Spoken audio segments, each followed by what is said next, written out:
Well, hello, everyone. And it's wonderful to be back after the holidays, back with another live edition of the WGSN-DB Going Solo Veterans Corner. Of course, I'm your host, retired Army First Sergeant Paul Holbert. Glad to be back. And we've got an interesting guest this evening. But before we get started, I want to, first of all, thank our sponsors. Of course, we've got two wonderful sponsors for our show. Nationwide IT Services, NIS, of course, is a service-disabled veteran-owned small business owned by retired Army Warrant Officer C.K. Park. CK and his crew, they have offices all over the United States and are available to help your business with anything that you may need, whether it is training, IT security, program management, program development. He's got a crew that can help you with just about anything that your business may need operational wise. So give them a call. There's their information, and they'll be glad to talk with you. I also want to thank Hill and Ponton. Hill and Ponton, PA, veterans disability attorneys. Folks, Hill and Ponton has been in business for over 3 decades. Their primary focus is to help veterans and their families navigate the waters of the VA when it comes to VA benefits and VA disability, just to ensure that veterans are getting what they've earned and what they're entitled to. They also will allow you to watch free webinars on the website and gain information. So that way you can take a look at it and decide maybe if whether or not they can help you as a veteran or a family member of a veteran. So give them a call and see what they can do for you. I also want to recognize Heroes Bridge. Heroes Bridge is one of our, that's okay, Cece. Thank you. Cece's on the ball and I'm slipping tonight. Heroes Bridge is located in Warrenton, Virginia.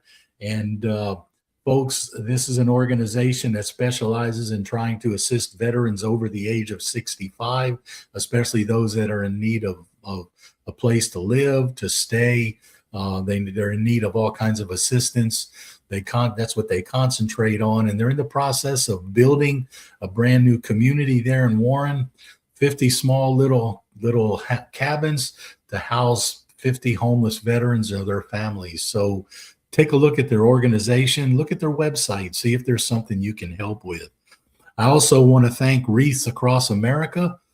For those of you that don't know, of course, Wreaths Across America is that wonderful organization that puts the wreaths on our VA cemeteries and national cemeteries across the country. For those of you that saw them this holiday, a lot of that was done by Wreaths Across America. We are proud to be a broadcast partner with them. And you can listen to our show every Monday afternoon at 4 p.m. on their Wreaths Across America radio network. If you go to wreathsacrossamerica.org/radio, you'll find it. Push the button and you'll be able to hear us at 4 p.m. every Monday Eastern time. So we want to thank them for partnering with us.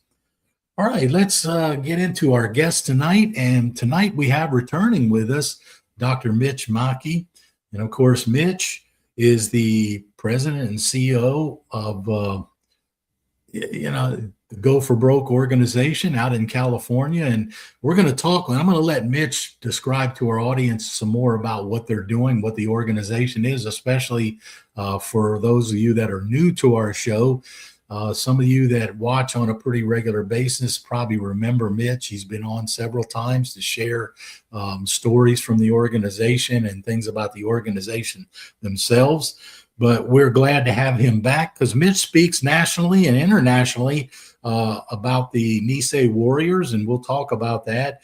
He also serves on the Board of Governors Advisory Council for the Japanese American Museum. So he keeps pretty busy in addition to writing books. So, Mitch, we are so glad to have you back with us tonight. Well, Paul, I'm delighted to be back, and Happy New Year. Hope it's a good one for all of us. And thank you for having me back.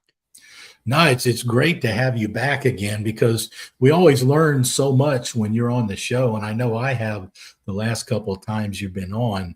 So, Mitch, before we kind of get into Go for Broke, give the audience just a little bit more about your background.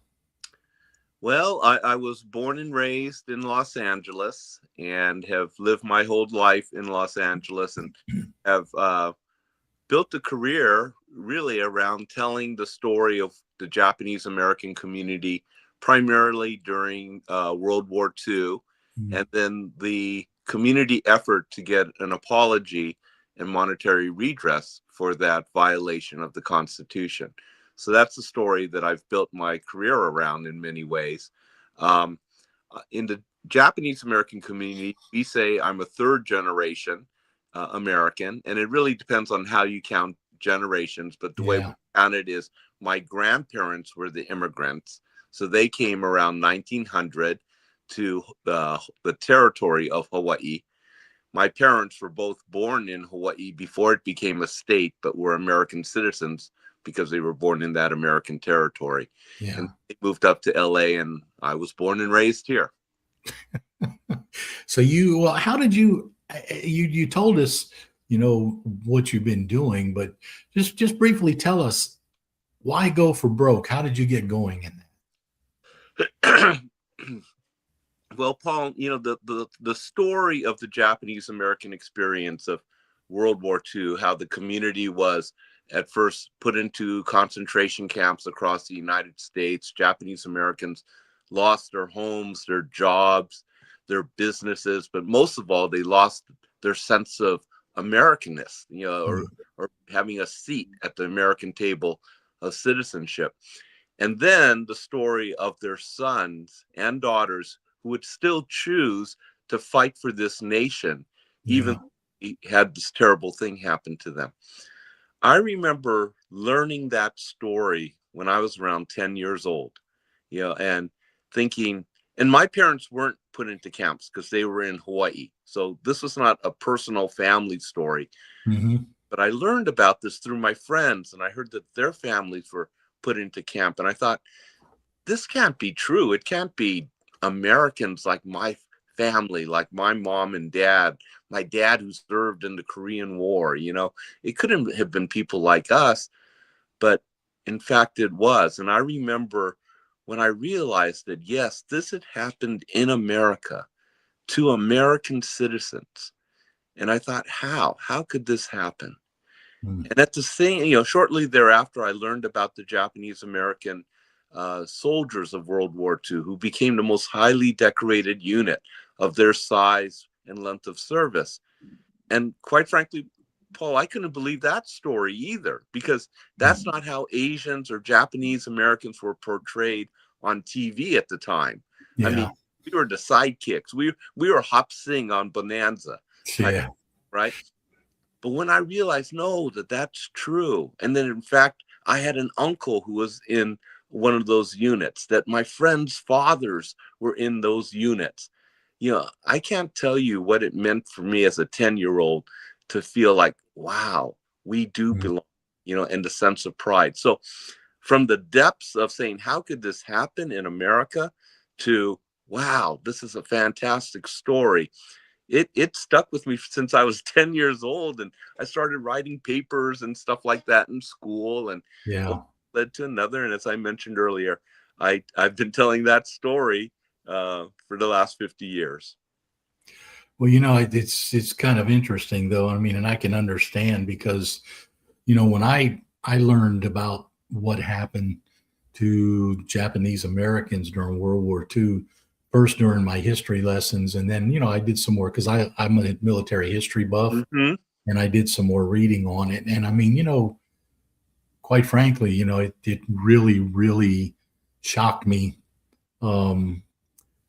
trying to understand, of course, the mindset behind people back then, with what all was happening. But again, to take American citizens and do what they did and lock them away. And so, yeah, I guess I can definitely understand your passion around that, being from that heritage yourself.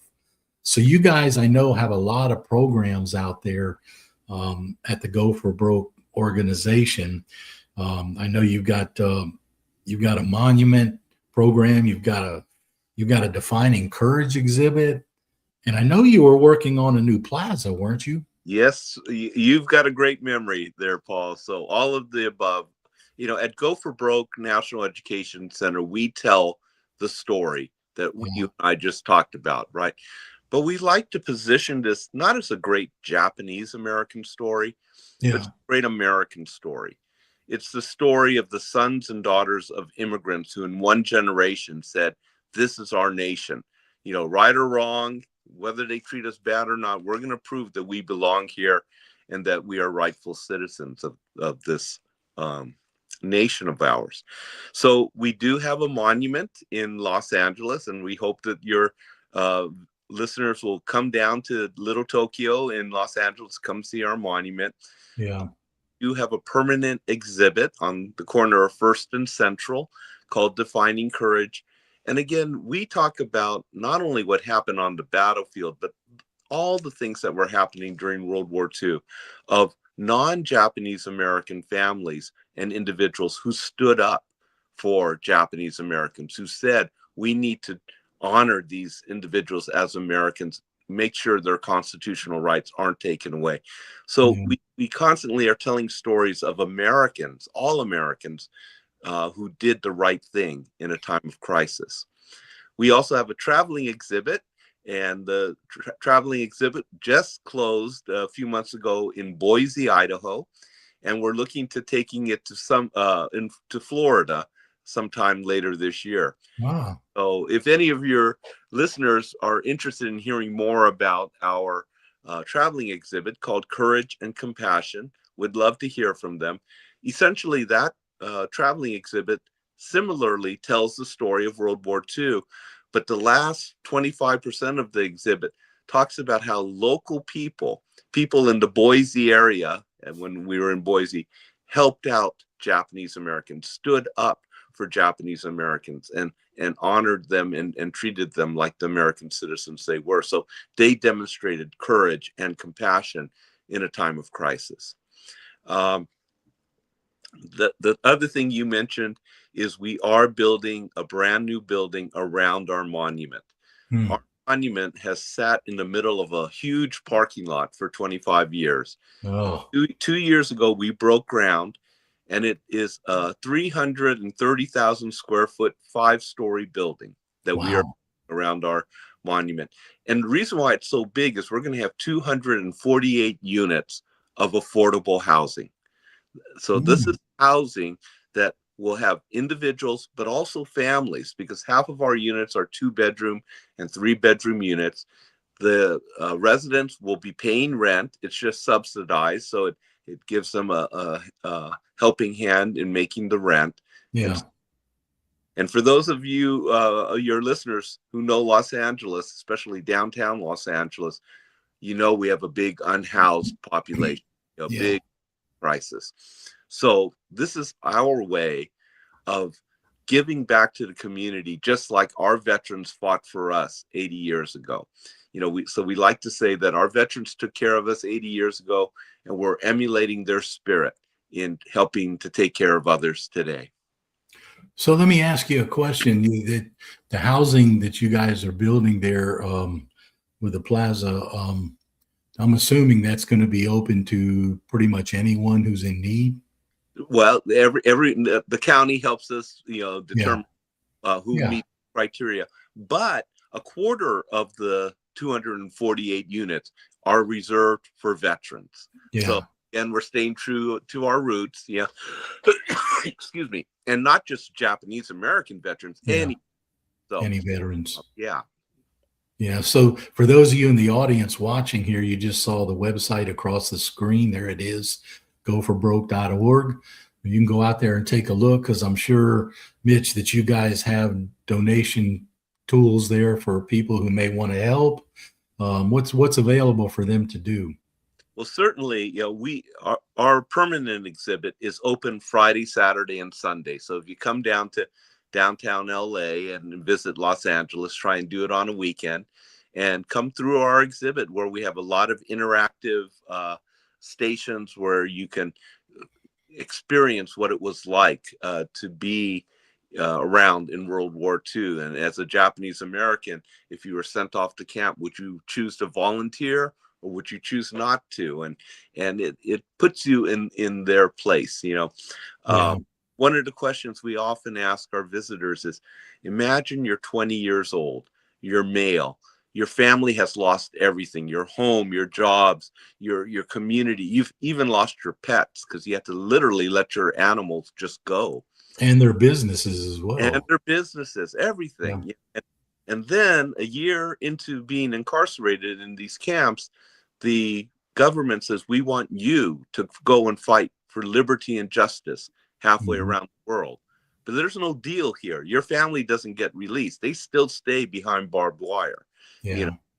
Would you go? How many would say, send me? And, quite frankly, when I ask that of young people today, the answer is, oh, no, hell no, is kind of the response. Until we start to put it into context of World War II but this is the only way that you can prove that you deserve to be an American and that your family deserves to be treated as Americans. It's a raw deal, no doubt about it. It's a decision nobody should have to make. And yet that's the deal that was put on the table.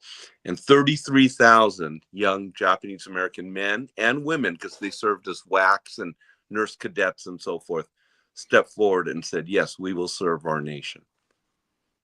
Yeah, I think that's every time you come on the show and you talk about some of this, I can't help but feel, a sense of pride of what these young people did, Yeah. especially given the circumstances. Because you're right, nowadays, when we live in a time when I just recently read an article that said approximately 40% of the service age population in the United States right now is ineligible to even serve in the military, either because of mental, physical, or medical disqualification, whether it be health problems, whether it be drugs and alcohol, whether it be, police records. And when you look at that and see how much the pool has dwindled down in our modern times, you start to realize just how important these 33,000 people were during World War II. Right. Paul, the other thing is I work with a lot of young folk that are service age. And when we talk about the military, for a good percentage of young people, the military is looked at in a negative light. Yeah. Like, oh, you're supporting the status quo, or, that's a conservative thing to do, or it doesn't change things to serve in the military. But this story of the Japanese American soldiers talks about how by serving in the military, you can be a change agent. Yeah. You can set the stage for, shortly after World War II, the Army desegregates its units, and down the road, Japanese in America are starting to be treated as American citizens. Yeah. And the story of what the Japanese Americans did would later go on to influence the legislators and President Reagan to sign the Civil Liberties Act, which apologized for what happened during World War II. Yeah. Well, I tell you what, I'm just going to remind the audience again about the www.goforbroke.org, and encourage you, if you're out there listening, go take a look and see what Mitch and his organization is doing. And Mitch, we're going to take a quick break, and then when we come back, I want to switch gears and I want you to share some personal story of your family service. I know your father served in the Korean War, so I want to talk a little bit about that when we come back. So we'll be right back in just a couple of minutes. Okay.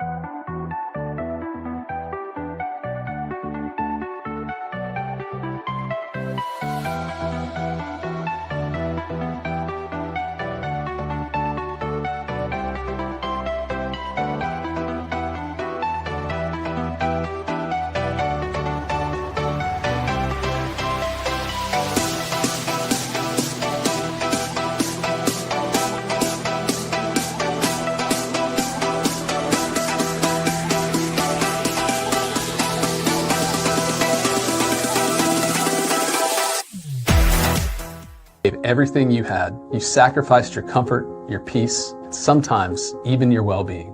Over 3 decades, Hill & Ponton has helped to be a guiding light for veterans seeking their rightful disability benefits. When our heroes are in need, we are not just lawyers. We're an ally, a team who understands the struggles you faced. If you're a veteran seeking the benefits you deserve, let us stand with you on this journey, because every battle deserves a hero, and no hero should fight alone. Welcome to newstreamingnetwork.com. The future of streaming is here. Looking for bold, diverse, and engaging content?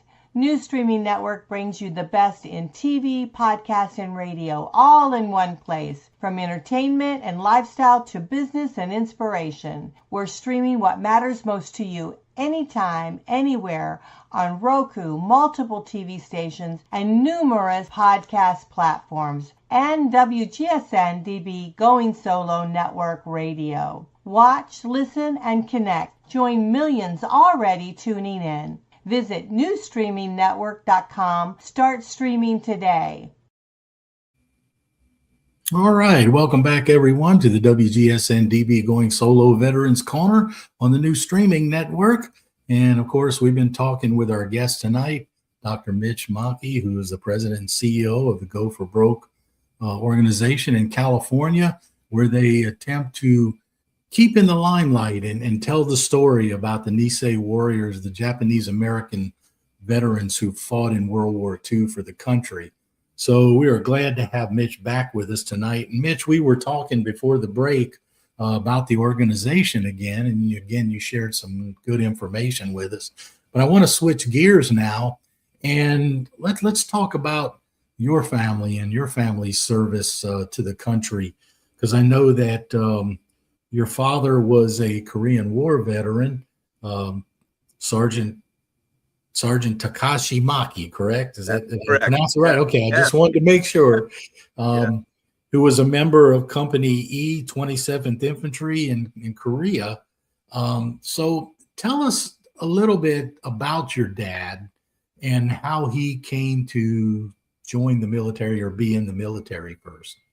So if I can start with a slightly different perspective, which Sure. is the young boy, Yeah. I always knew my dad was in the Army. Yeah, I don't remember a time not knowing that. So it's something that and I'm an only child, but it's something that my mom and my dad and I knew. We didn't talk about it. He didn't talk about it. Yeah. A lot. He didn't wear it on his sleeve and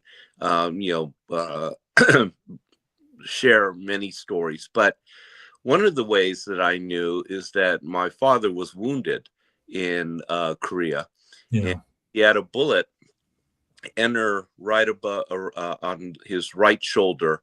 The entry wound was in front, and then it exited the back. So as a young boy, when I take a shower with my dad or we'd go swimming together, I could see the bullet wound, and I would ask, "What's that?" And he would tell me. So from a very young age. And the second reason I knew is obviously he received the Purple Heart for his but he also earned a Silver Star. He was awarded a Silver Star.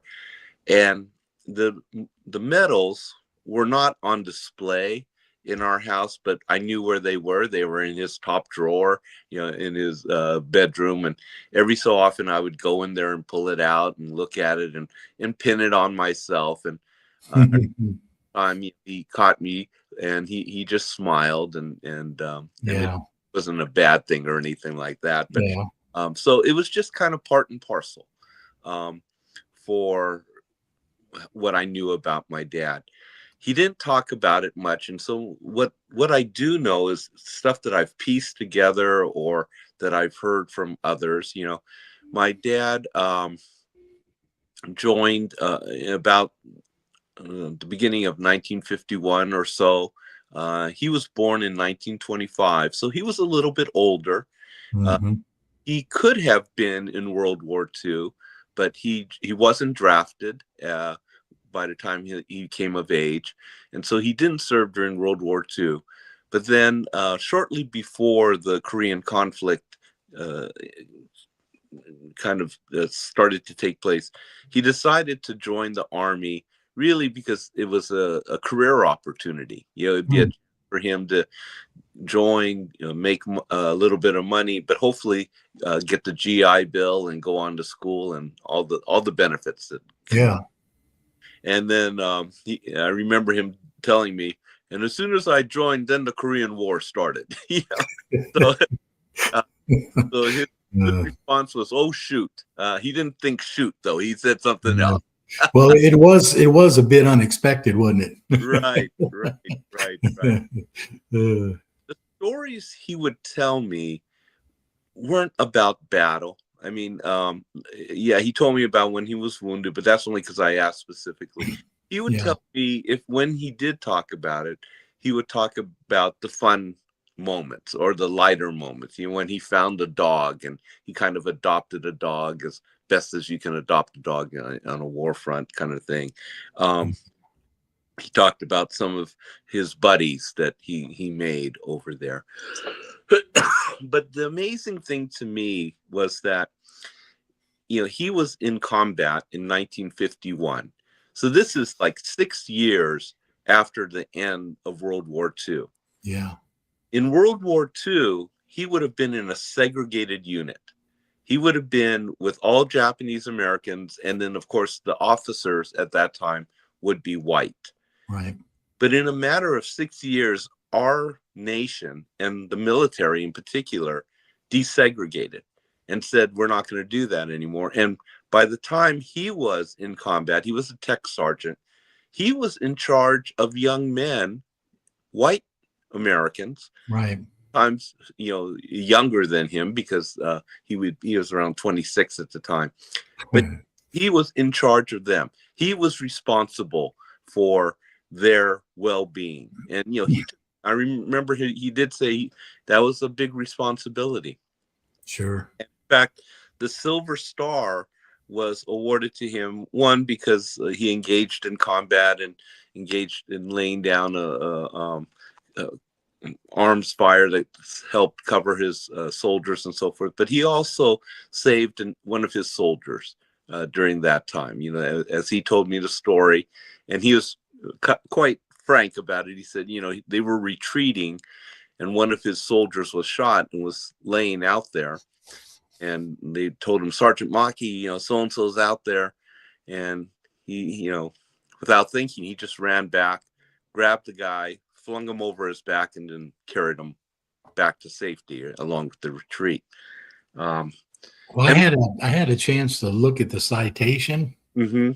And I mean, I thought it was interesting. And if you don't mind, I'd like to share a little of it with the audience, if that's okay. Sure. Because it does mention, of course, your father. And it says his platoon was engaged with a hostile force entrenched on commanding ground.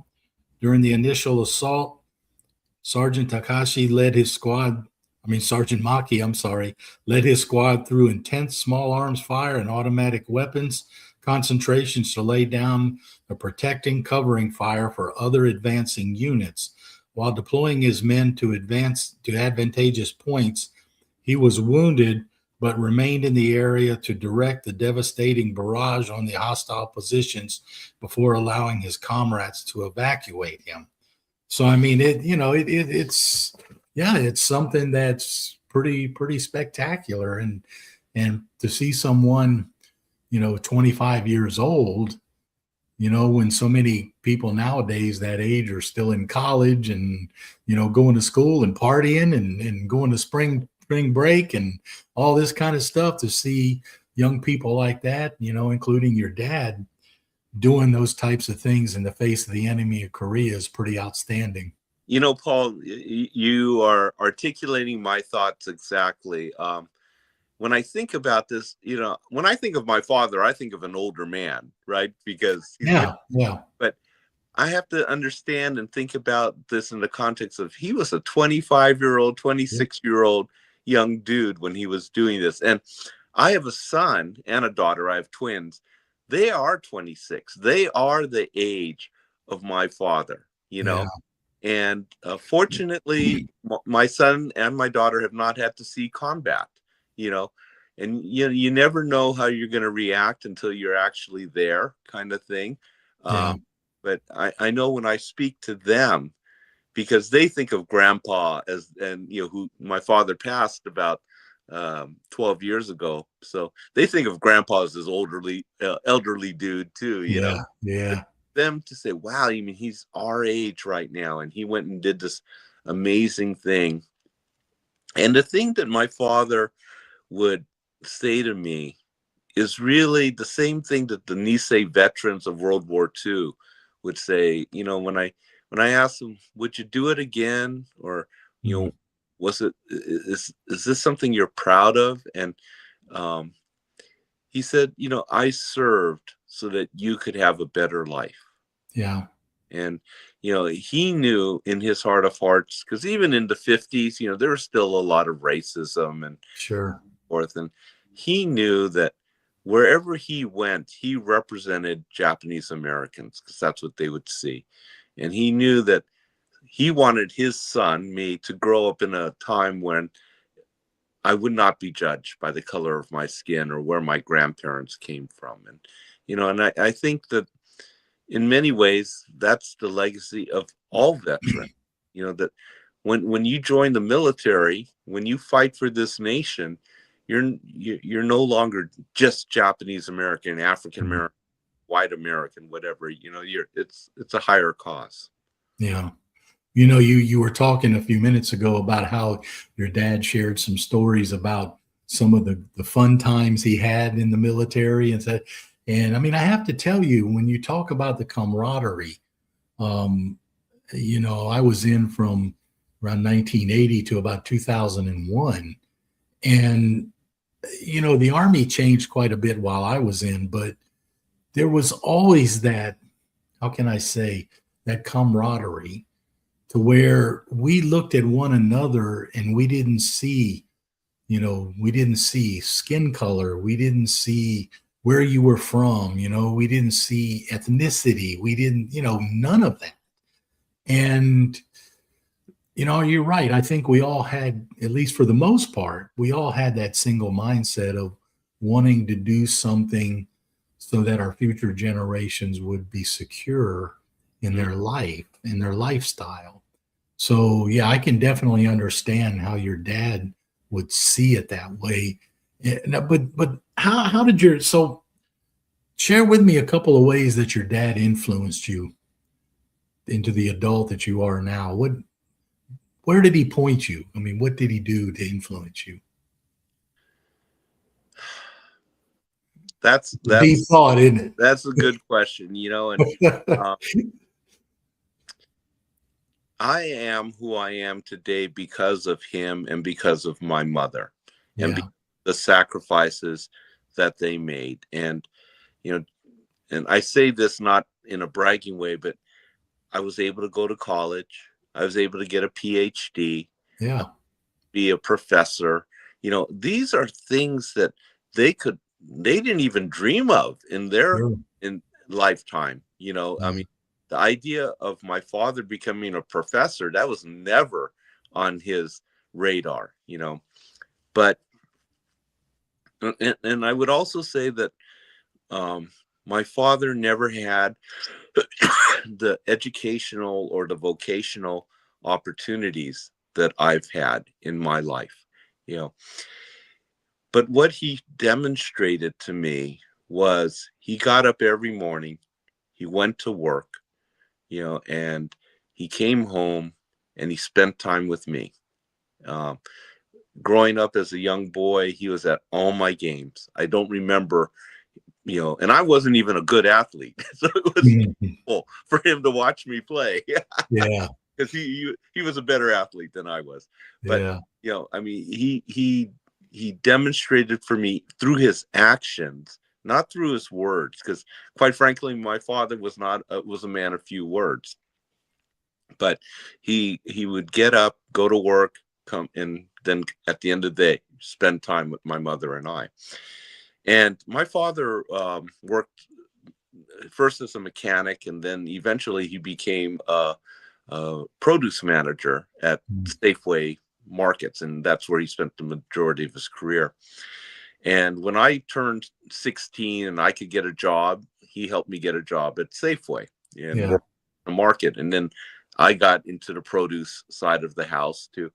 And I hated it. I mean, that's not my idea of a fun job or I felt. But I realized my dad didn't love it. You know, it wasn't something that he said, "Oh, this is my life's calling." But he got up every morning and early and went to work and, you know, did all that to provide for me. So I think he led by example. And I have a mug at work that literally says, "My father didn't tell me how to live life. He lived his and showed me how." You know, and I think that's what I owe my father, and that's what I hope I'm doing for my children. Yes, I talk to them a lot more, but I would also hope that they would see my actions. Yeah.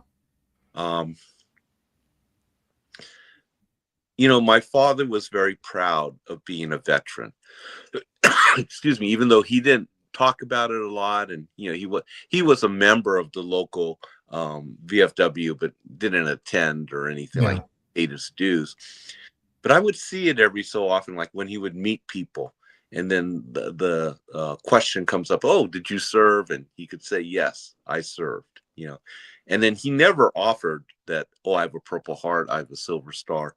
But if it ever came up, I could sense that, you know, he enjoyed having that ability to say, "Yes, I served.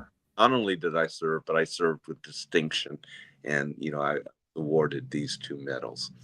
My 2 uncles also served, but they served post-Korean War conflict. So by the time they were in the Army, you know, they were in Japan doing some of the mop-up and some of the support that the Army was doing in Japan at that particular time. So, you know, the fact that my father served in a way that, you know, to be in combat, to face the enemy, to face the most horrendous parts of war, you know, is something that has always stuck with me. Yeah. Well, I have to tell you, Mitch, you know, first of all, you know, to thank your family for the service that they put forward to, you know, to our nation, your dad, your uncles, those people that did serve, because, you know, it's not for everyone, and it's always an admirable thing. So first of all, let me just extend that thank you to you and your family. I also want to thank you too for taking the time to come on here with us again this evening and give us some updates about what you guys are doing at the Go for Broke National Education Center out there in California, and for sharing the story about your dad and his service to the nation. Because it's always good to hear those stories, especially, you know, as we go further back, World War II, Korea. But again, I just want to thank you for taking the time to come on and share it with us again this evening. I'm delighted to be here, and I thank you for acknowledging my father.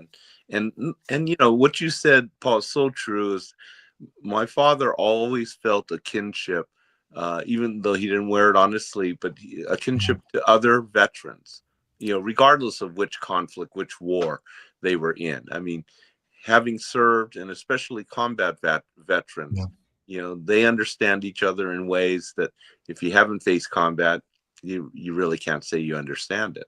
Yeah, so it's true. Yeah. All right. Well, Mitch, thank you so much, though, again, for coming on. And I'm going to stay in touch with you so we can find out what you guys are doing out there and maybe get some updates. So, well, I'm for you to say you're coming out to Los Angeles. So, well, you know, I tell you what, we plan to come out there. I don't know exactly when, but if we come out that way, I'm definitely going to look you guys up. So I will definitely do that. And I would love to take you out and show you around. Would spend that personal time with you, Paul. All right. Well, great. And thank you again for joining us. And for those of you in our audience this evening, as you know, normally that we will put out some information to share with you about things that the VFW, the VA, and other organizations are doing that are new. But I wanted to share something a little different this evening, because this story that Mitch and I talked about tonight, and the Japanese American veterans who fought in World War II and how their families were treated, it's how long ago was it? My goodness, it was over 60 plus years ago. Right. But I saw something recently I just want to share with the audience, and everyone who watches the show knows we don't do politics on this show. We don't get into deep, dark religion or anything like that. And we're going to continue to operate the show that way. But I saw something that kind of stirred my blood a little bit. And it's kind of along the lines of what Mitch was sharing about what happened to these Japanese veterans. And recently, one of the organizations in the U.S. government, the Heritage Foundation, they complained to the Dutch government, and there was two plaques in the Margarten Cemetery in the Netherlands, the American cemetery there in Margarten. And the Heritage Foundation lodged a complaint and demanded that the Dutch government remove two panels in that cemetery that honored 172 African-American veterans who were killed fighting there. Now, why anyone would do that is beyond me, but the thing I think that it hit me was that even the Dutch government was pretty well shocked and taken by surprise. Folks, I don't care what your affiliation is. I don't care what your beliefs are. We were all Americans. We were all fighting for a cause, especially during World War II. And to slap the face of veterans like that, simply because it appears of the color of their skin, is wrong. No veteran, regardless of who they are or where they're from, deserves to be disrespected that way. And I just share that with you because I hope that you will keep an eye out and watch, and when things like this happen, voice your concern, because it's wrong to treat our veterans that way, and especially the ones who are killed in combat. And regardless of what your beliefs are, your religious beliefs, your political beliefs, those people gave their lives for us so that we can live the way we live now, just like those Japanese American veterans fought in World War II. So just keep that in mind. Keep that thought in the back of your head. And remember, veterans out there, we always thank you for your service. We thank you for the support of the families, and you deserve and have earned the respect that you get. And we never want to forget that. So I just want to thank everyone again for spending time with us this evening, and thanking Mitch for coming back. We hope that you will join us. You've been watching the WGSN-DB Going Solo on the newstreamingnetwork.com. And we hope to see you on our next show.